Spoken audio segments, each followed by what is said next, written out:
세상의 진실을 밝히는 빛, 정의를 지키는 아름다운 변호사 유한별이 여기 있어요. 별처럼 빛나는 네, 유한별 변호사와 함께하는 잘 먹고 잘 사는 법 시작해 보도록 하겠습니다. 오늘도 유한별 변호사와 함께합니다. 어서 오세요. 안녕하세요. 네, 오늘 또 이제 법적으로 궁금한 것들 잔뜩 저희가 쌓아서 준비했습니다. 네. 첫 번째 사연부터 함께 살펴보도록 하겠습니다. 네.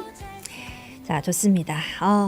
먼저 앞서 저희가 지금 내란 특검 관련해서 사형 구형된 거 이야기했는데요. 네. 변호사님은 간단히 먼저 지금 어떻게 보셨나요?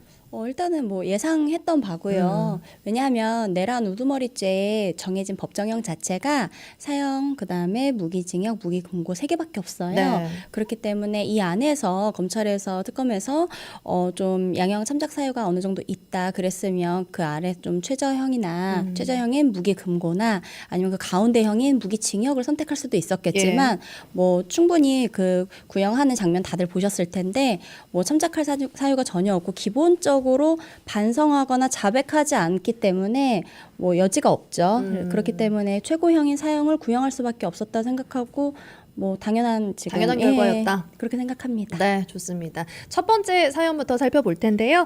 자, 첫 번째 사연 띄워주시죠. 닉네임 두바이 쫀득 조림님께서 보내주셨고요. 지금 방금 말씀해주신 내용과도 연결이 되어 있습니다.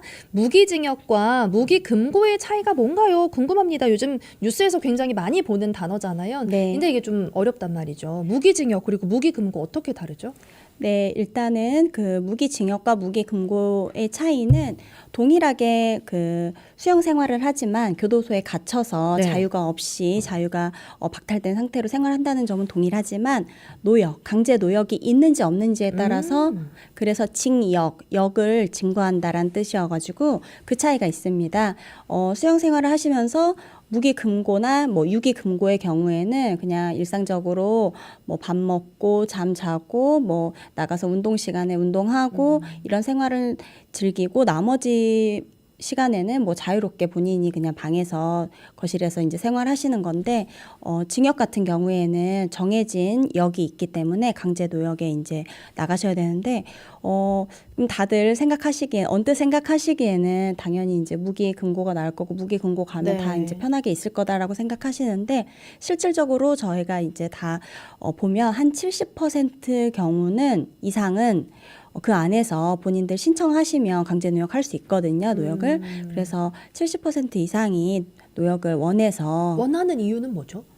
이게 뭐 이제 휴가라고 하죠. 보통 이제 휴가라고 해도 우리가 가만히 누워 있고 밥 먹고 이렇게 지내더라도 이게 하루 이틀이지.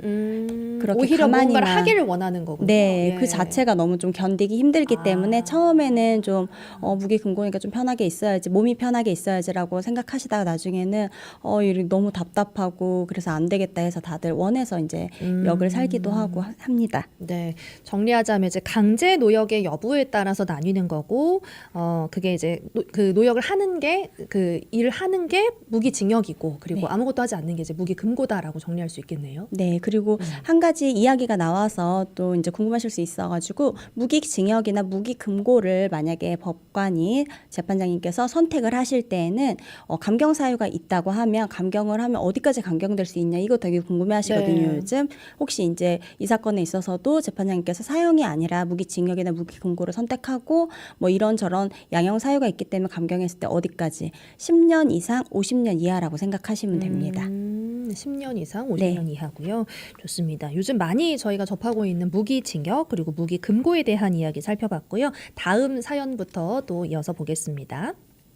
닉네임 또르꾸 막도님께서 보내주셨고요. 선물한 복권이 당첨되면 이걸 선물한 사람도 당첨금을 받을 수 있나요? 라는 질문 주셨어요. 이거 궁금합니다. 만약에 이제 제가 변호사님한테 복권을 선물을 했어요. 근데 네. 이게 당첨이 된 거죠. 1등 당첨. 너무 좋겠다. 저 그러면 잠깐 저 얼마나 설렜잖아요. 주실 거예요? 너무 설렜고 그랬다면 네. 이제 구입을 한 건 저잖아요? 네. 그러면 저에게도 어느 정도 이게 있지 않나? 어떤가요? 어떻게 되는 거죠? 사람이 약간 그 네. 양심이 있다면 예. 어느 정도 좀 떼어드리는 것이 사람된 도리이긴 하지만 네. 이거 사실 법정까지 갔어요. 그럴 것 같아요. 네, 법정까지 예. 간 사건이 있어서 오. 법정에서 법원이 어떻게 판단을 했냐면 증여다. 복권을 사준 것 자체가 복권 자체를 증여를 한 거고 예. 그랬을 때 복권의 소유권은 수증자, 증여를 받은 사람한테 있다. 그렇기 때문에 그 복권이 당첨이 된다면 당첨금 청구권 또한 수증자에게만 있다. 어머, 그래서 섭섭해. 예, 권리가 없어요. 그래요. 권리가 예. 없는데 또 이런 판례도 있어요. 그 공동구매처럼 내가 조금 지금 복권을 사려는데 나 네. 돈이 좀 모자라는데 조금 네. 보태줄래? 대신 내가 이거 되면 너랑 나랑 뭐 예를 들면 제가 뭐 70%를 댔고 그다음에 빛나 아나운서님께서 30%를 보태주셨어요. 네. 그러면 우리 그러면 7대 3으로 나누자 오. 했는데 네. 이제 그게 입증까지 된 경우에는 네, 네, 7대 네. 3으로 나누라고 하는데 이 입증이 사실은 쉽지가 않기 때문에 혹시 우리가 또 선의로 장난으로라도 이렇게 선물을 하시거나 나누자고 하실 때에는 웃으시면서 우리 그러면 문자 메시지로라도 나눠놓자. 그게 네. 증거가 되거든요. 꼭 이렇게 서면이 아니더라도 문자 메시지로 네. 내가 아까 뭐 한 거 우리 뭐 되면 5대 5로 한 거 네. 잊지 마. 하고 오케이 이러면 그게 네. 다 증거가 됩니다, 여러분. 네, 복권을 선물할 때는 여러분 혹시 모릅니다. 1등이 당첨될 수도 있으니까요. 알지? 눈찍 이렇게 해서 살짝 남겨두시는 것도 네. 방법일 것 같습니다. 다음 사건은 이제 변호사님이 진행했던 사건 중에 소개해 주신다고요? 네, 이 사건은 이제 저희가 양육비에 대해서 많이 다루고 있어요. 아무래도 제가 이제 전문 분야 중에 하나가 네. 가사이기 때문에 양육비에 대해서 많이 물어도 보시고 사건도 많고 하는데요. 양육비에 대해서 궁금한 점 위주로 제가 오늘 좀 설명드리려고 나왔습니다. 네. 네, 양육비란 무엇일까요? 양육비는 미성년 자녀의 양육, 보호, 교육에 소요되는 비용을 말합니다. 그래서 양육비 부담에는 기본적으로 부부가 같이 생활할 때에는 공동으로 부담을 하는 것이 원칙이고 부부가 이혼을 하거나 했을 때에는 떨어져 있잖아요. 네. 그러면 물리적으로 어쩔 수 없이 한 명의 부모만 아이를 양육해야 되는 상황에서 비양육자인 부모가 감당을 해야 되는 양육비를 기본적으로 양육비라고 저희가 말을 하는데 만약에 비양육자가 수입이 없다. 네. 그러면 양육비를 부담해야 할까요? 그래도 해야 되지 않을까요? 네, 맞습니다. 예. 최소한의 양육비가 법원에서 정해지기 때문에 내가 수입이 없다고 하더라도 내 아이를 굶길 수는 없잖아요. 부모가 책임이 수입이 있는 없다고 거니까요. 하더라도 예. 그렇죠. 그렇기 때문에 최소한의 양육비는 지급할 의무가 있고요. 양육비의 기본 원칙은 그겁니다. 이혼을 하기 전과 마찬가지인 아이의 양육 환경을 만들어주는 것입니다. 아이는 본인이 원치 않은 자의가 아닌 상황에 노출이 된 거잖아요. 네. 그런 상황에서 아이 양육은 어쨌든 부모가 함께 살 때와 비슷한 수준으로 유지해 주는 것이 자녀의 복리에 부합한다는 판단하에 법원에서도 그렇게 결정을 네. 하고 있고요. 양육비 산정 기준은 보통은 소득이 됩니다. 아. 네, 부모 합산 소득을 아이의 그 연령과 예. 이제 비교해 보면 우리 인터넷으로 많이 찾아보실 수 있으세요. 가정법원에서 발간한 양육비 그 산정표가 있거든요. 네네. 누구나 찾아보실 수 있는데 그 산정표에는 부모 합산 소득 구간이 나오고 왼쪽에 자녀의 만 나이가 나와요. 그러면 그 교차점에 있는 금액이 아이의 총 양육비이고 월 총 양육비에서 예를 들면 아버지가 뭐 그 수입이 7 어머니가 3, 네. 뭐 이렇게 됐다고 하면 양육비도 그 총 양육비에서 7대 3으로 분담하는 것입니다. 네, 예, 양육자이건 비양육자이건 관계없이 양육비는 누구나 분담을 해야 되기 때문에 네네. 나는 아이를 양육할게. 양육비는 전부 당신이네. 이거는 안 됩니다.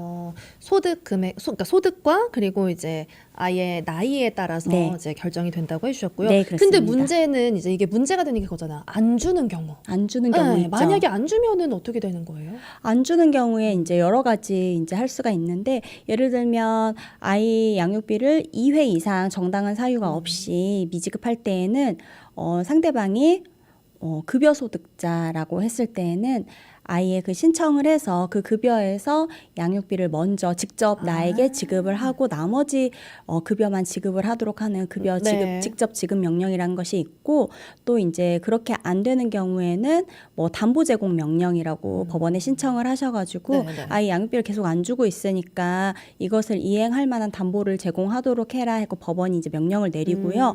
그러한 명령들을 본인이 불이행한다 했을 때에는 네.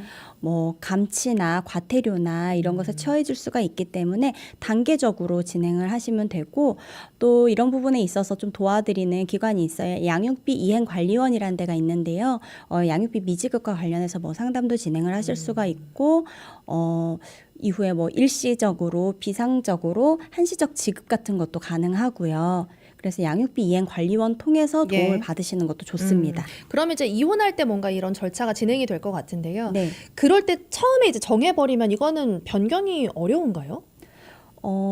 일단은 뭐 서로의 뭐 소득을 기준으로 했기 때문에 소득이 크게 달라지지 않는 이상 변동되지 않는다고 생각을 하시면 되는데 특별한 사정이 있으면 양육비 변경 신청이 가능합니다. 네네. 어떤 경우냐면 비양육자의 소득이 갑작스럽게 증가했다거나 또는 양육자의 소득이 또 갑작스럽게 뭐 줄어들었다든지 네. 그래서 아이를 양육하는 데 있어서 이게 적절한 수준의 양육비가 조성이 안 된다고 생각했을 때에는 변경 신청을 할 수 있고 또 하나 우리 자녀가 예를 들면 특수한 예체능이나 이런 좀 비용이 많이 들어가는 네. 전공을 선택을 해서 네. 교육비가 좀 이혼할 당시에는 예상하지 못할 정도로 많이 나온다. 또는 아이가 이러면 안 되겠지만 좀 큰 질병에 걸려서 당분간 좀 큰 치료비가 필요하다 네. 했을 때 또한 변경 신청 가능합니다. 알겠습니다. 이번에 이제 세 번째 사연은 양육비와 관련된 이야기를 짚어봤습니다. 잘 먹고 잘 사는 법 오늘 여기까지 듣도록 하겠습니다. 고맙습니다. 감사합니다.